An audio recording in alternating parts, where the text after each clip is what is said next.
جسمانی امراض پرہیز سے جاتے ہیں اور روحانی امراض پرہیزگاری سے۔ مومن کی راحت کس میں ہے؟ اگر غفلت ہوگی تو سجدے میں، اگر گناہ ہو گیا ہو تو توبہ میں۔ اپنا خیال بھی اہم ہے، لیکن سب سے اہم خیال اس کا ہے جس نے تجھے صاحب خیال بنایا۔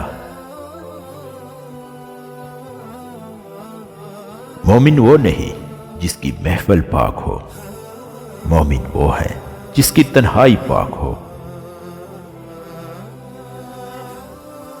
علم وہ نہیں جو آپ نے سیکھا ہے، علم تو وہ ہے جو آپ کے عمل و کردار سے ظاہر ہو۔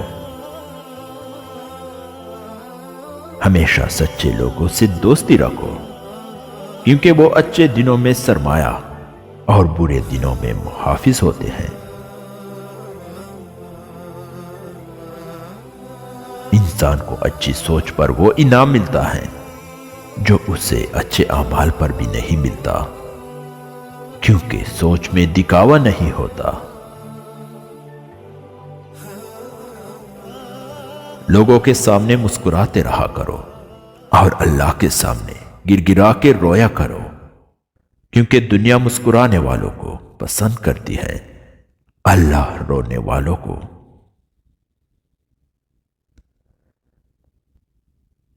انسان کو اس کی برائیوں سمیت قبول کرنے والے ہی اس کا سچا دوست ہوتا ہے، کیونکہ خوبیاں تو دشمن کی بھی متاثر کرتی ہیں۔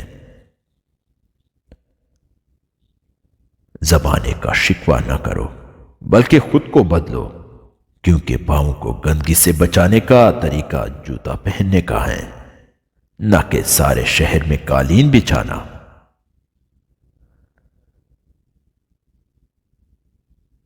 دولت کا بہترین مصرف یہ ہے کہ اس سے عزت و آبرو کو برقرار رکھو۔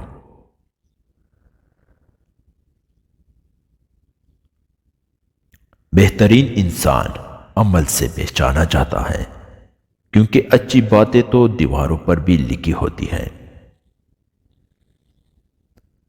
تم پانی جیسے بنو جو اپنا راستہ خود بنا لیتا ہے، پتھر جیسے مت بنو جو دوسروں کا راستہ بھی روک لیتا ہے۔